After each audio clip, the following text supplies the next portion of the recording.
Sree, can you tell us how big Mahiti has grown and how many staff you have, how many centers? Mahiti has grown into a team of about 67 people, Wow. including our full-time consultants, and now we have offices in Bangalore, Yeah. Mysore, and Kolkata.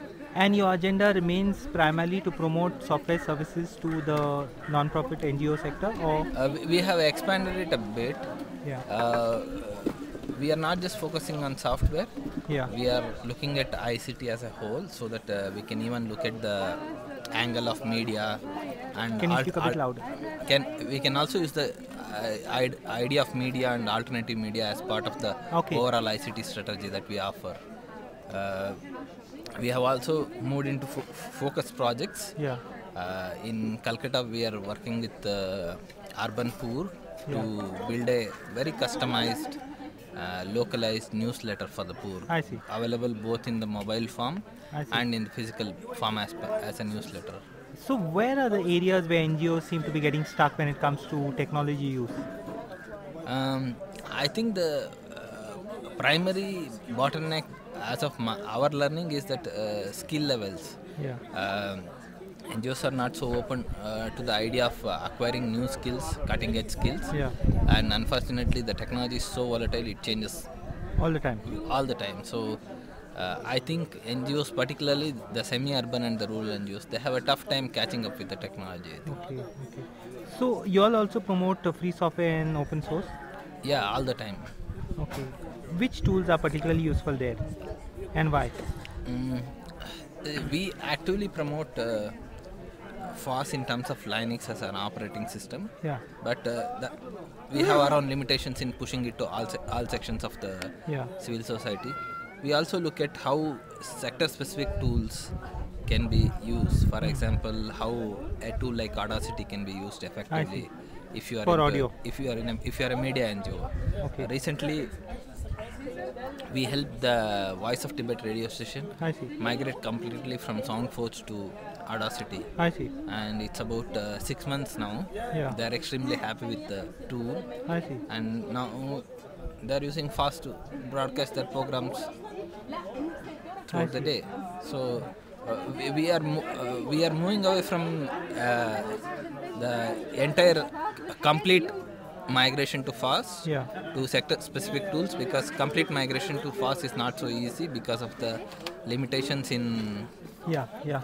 the availability of tools, the training methodologies and stuff like I that. see. So we are going to do sector specific tools. We have started incubating our own FAST projects. I see. Currently we have 2 projects that are under progress. One is a microbanking solution for the microfinancial institutions, I see. which is being developed based on the FAST methodologies. Yeah. The second one is a export management system for the fair trade organizations I see. and fair trade federations, so that they could use IT to manage their complete inventory to shipment. I see. This idea of having an organization, an NGO, to support other NGOs in technology is an unusual idea. How did it come to you all? Why did you all take it up? To be honest, we did not dream of this. Yeah. Primarily, I got an offer to work for an NGO Yeah. and build their bulletin board service.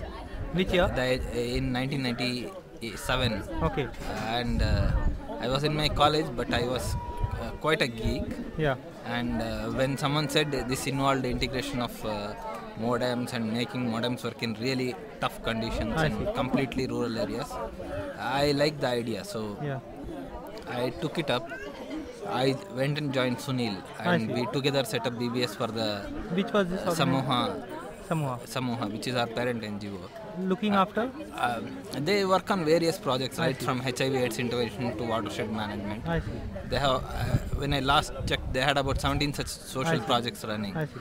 So then slowly they said, why don't you form Mahiti I see. and focus on providing IT services to the civil society. I see. And And Bangalore is the Silicon Valley of India. yeah, in a sense. is or was. So Wants to be or whatever. yeah. So But it's also the NGO capital of India. In that yeah, sense. no, Bangalore is also a very vibrant place. because there is no restriction on who can come and work. Yeah. The culture is much more open compared to the other cities. So Yeah. it has helped us a lot. Being in Bangalore has been our biggest strength, I feel. Yeah. So slowly we evolved Mahiti into a full-blown organization. I see. And now It's now we are a social enterprise. Okay, it's an NGO or a non-profit company? Or? No, legally we are registered as a for-profit company. Okay. But our bylaws very clearly say that the profits cannot be distributed among shareholders till the company is dissolved. I see. And even then we have put clauses which ensure that the... Section 25 or? No, it's not a Section 25 company. It's a normal private limited company. We had a problem working as a NGO because some of our services are service offerings, and billing a service offering particularly to an external entity. NGO outside India is very difficult in a NGO kind of a legal framework. So we created a legally for-profit entity, but we operate as a non-profit because we don't. Right from inception, since 2002, we have been making profits, but we have invested all the profits into the back into the company. What are the 3 or 4 main needs that an NGO would have today, according to you, in the IT field? I think the first key thing is a proper communication infrastructure. Communication in the sense a system where they can do effective messaging, email, and document management, a centralized system which will facilitate both internal organizations interaction with the external entities, and organizations interaction with freelancers who work with the organization. So I think the biggest key requirement is a communication platform which will enable all this. Yeah. And anything else, a website or anything else? Most of the NGOs now have some form of web presence, but they are learning now because some of the websites are 5 years old, 6 years old. They have not updated. But in some ways, NGOs are also ahead in the information race.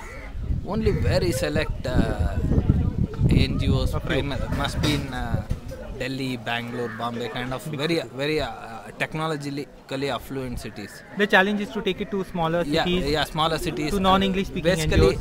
Basically B and C class cities, non-English speaking NGOs. Also encourage NGOs to produce content which is locally relevant, because most of the NGOs put up their brochure on the website which they typically present to their donor agencies.